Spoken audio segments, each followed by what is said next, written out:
Baiklah, untuk materi yang pertama yang akan kita bahas yaitu bentuk bumi.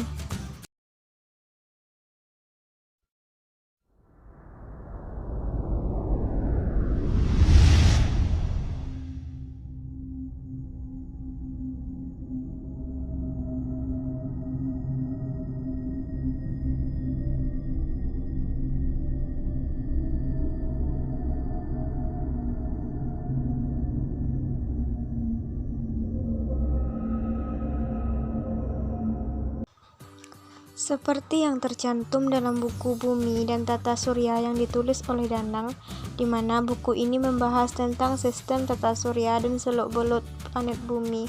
Bentuk bumi yang seperti telur ayam ini disebut juga dengan geoid. Yang lebih menarik lagi, tidak ada planet lain di alam semesta yang bentuknya persis seperti bumi. Grametz juga tidak akan menyamakan bentuk bumi dengan bentuk geometris manapun. Sebelum sampai pada kesimpulan bumi berbentuk geoid, manusia zaman dulu punya teori lain yang berasal dari imajinasi dan kemampuan pengamatan mereka. Orang-orang Mesir kuno contohnya percaya bahwa langit merupakan wanita raksasa yang mereka sebut dengan Dewi Nut. Dewi Nut ini merentangkan tangan dan kakinya ke 4 penjuru dunia hingga menutupi bumi sepenuhnya. Kemudian tiap pagi Nut akan melahirkan matahari lalu dimakan lagi saat malam hari, terus begitu setiap harinya. Sementara itu daratan digambarkan sebagai dewa bumi yang bernama Geb. Orang-orang Mesir kuno menggambarkan Geb sebagai seorang laki-laki yang berbaring di bawah langit Nut. Lain lagi dengan peradaban Babilonia yang membagi alam semesta menjadi 3 lapisan, yaitu langit, bumi dengan bentuk yang datar, dan kemudian air. Jika kita lihat pada tahun 340 sebelum Masehi, Aristoteles diyakini sebagai orang yang pertama yang menyebutkan bahwa bumi berbentuk bulat. Anggapan tersebut kemudian didukung oleh beberapa kenyataan yang dihasilkan dari pengamatannya sendiri. Setelah melakukan pengamatan, Aristoteles menyadari bahwa gerhana bulan atau bulan purnama diakibatkan oleh posisi bumi yang terletak di antara bulan dan matahari. Dia juga mengatakan bayangan bulan di permukaan bumi selalu terlihat bundar. Kenyataan ini hanya bisa terjadi jika bumi berbentuk bulat. Kalau datar, bayangan bulan harusnya terlihat lonjong kecuali saat berada di atas ubun-ubun.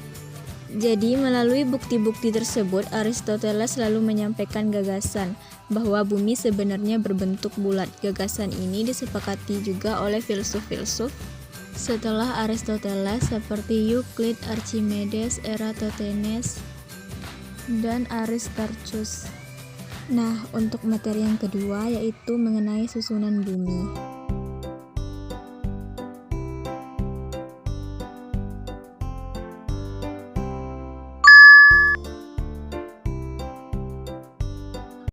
Yang selanjutnya yaitu susunan bumi.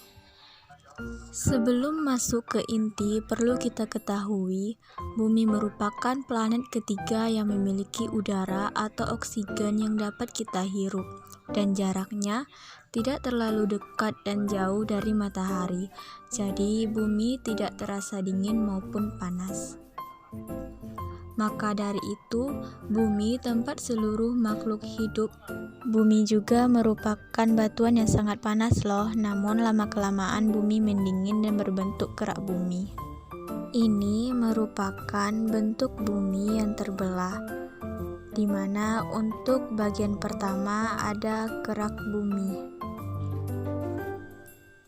Kerak bumi merupakan kulit bumi yang ada di bagian luar, tebal lapisan mencapai 70 km. Suhu di bagian bawah kerak bumi mencapai 1100 derajat Celcius. Lapisan kerak bumi dan bagian di bawahnya hingga kedalaman 100 km dinamakan litosfer. Kerak bumi tersebut dibagi menjadi 2, yaitu kerak benua dan samudra. Kerak benua adalah lapisan yang paling luar dan berada pada permukaan bumi dengan ketebalan 20-70 km. Lapisan ini tersusun atas bahan utama granit. Sedangkan Kerak samudra merupakan lapisan yang paling luar dari permukaan bumi, memiliki ketebalan 5-10 km. Di bagian yang kedua yaitu mantel bumi. Mantel bumi merupakan lapisan yang terletak di bawah lapisan kerak bumi. Tebalnya 2.900 km. Merupakan lapisan batuan padat. Suhu di bagian mantel bumi mencapai 3.000 derajat Celcius. Mantel bumi terbagi atas dua bagian, yakni bagian atas dan bagian bawah. Bagian atas terletak di kedalaman 400 km, sedangkan bagian bawah terletak pada kedalaman 2.900 km. Yang ketiga yaitu inti luar pada bumi, berada pada kedalaman 2.890 sampai 5.150 km di bawah permukaan bumi.